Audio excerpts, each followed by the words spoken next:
সৌন্দর্যের লীলাভূমি বাংলাদেশের সিলেট অঞ্চলেই সৌন্দর্যের পরিমাণ সবচেয়ে বেশি বলেই আমরা জানি। আর সেই সৌন্দর্যের একটি বড় অংশ রয়েছে সিলেটের শ্রীমঙ্গল অঞ্চলে। শ্রীমঙ্গলের আশেপাশে মৌলভীবাজার, হবিগঞ্জ সহকারে বড় একটা এলাকা জুড়ে অনেক সুন্দর সুন্দর স্পট রয়েছে। এসবের মধ্যেই রয়েছে উল্লেখযোগ্য একটি স্পট মাধবপুর লেক। আজকে যাচ্ছি সেই এলাকায়, আর সাথে মাধবপুর লেকের সাথে চা বাগানের সৌন্দর্য শেয়ার করব আপনাদের সাথে। তাই ভিডিও শেষ পর্যন্ত সাথেই থাকবেন বলে আশা করছি। এই দেখেন, এখানে মাধবপুর টি লেখা আছে, মানে হচ্ছে মাধবপুর টি স্ট্রিট। অলরেডি মাধবপুর লেকও আপনার এই বাগানের আন্ডারেই পড়ে।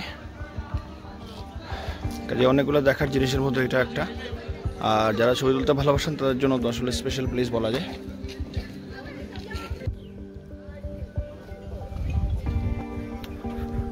এই যে হচ্ছে মাধবপুর লেক, শ্রীমঙ্গলের আরেকটি আকর্ষণ।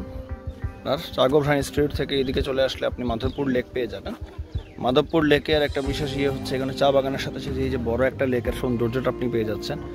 এখানে অনেক জায়গা আছে স্পেশালি হেঁটে আর কি এক্সপ্লোর করার মতো। প্লাস টিলারও যে একটা, যারা টিলার হাইকিং পছন্দ করেন তাদের জন্য টিলার দিক দিয়ে এইদিকে ওঠার সুব্যবস্থা আছে। আপনাদেরকে দেখাই, এই যে দিক দিয়ে সোজা উঠে যাওয়া যায়। দিক থেকে শুধু একটা না, এদিকে উঠে আবার বাইপাস হয়ে অন্য একটা টিলায় ওঠার রাস্তা আছে। মানে সোজা কথা হচ্ছে ঘোরার যথেষ্ট ভালো বন্দোবস্ত আছে। প্লাস এমন না যে অনেক কিছু সুব্যবস্থা আছে। ইভেন যারা ছবি তুলতে চান তারা ছবিও তুলতে পারবেন। ডিএসএলআরের ব্যবস্থা আছে, এক্সট্রা পার্সোনাল ডিএসএলআর।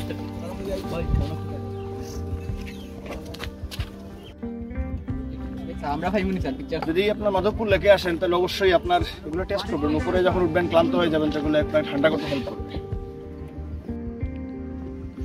তো যাই হোক, এই হচ্ছে শ্রীমঙ্গলের জায়গা, স্পেশালি মাধবপুর লেক। সাথে হচ্ছে আপনার মাধবপুরের চা বাগান। যারা আসবেন মোটামুটি এখানে খারাপ লাগবে না। এই জায়গাটা ভালো করে এক্সপ্লোর করতে পারেন, টিলা সহ চা বাগান সহ লেকের সৌন্দর্য যদি সঠিকভাবে উপভোগ করতে পারেন, আশা করা যায় যেই আসবেন ভালো লাগবে। তো এই তো শ্রীমঙ্গলের একটা স্পট, যেহেতু আসা হয়েছে এই কারণে আপনাদের সাথে শেয়ার করা। ভালো থাকুন সবাই, ধন্যবাদ।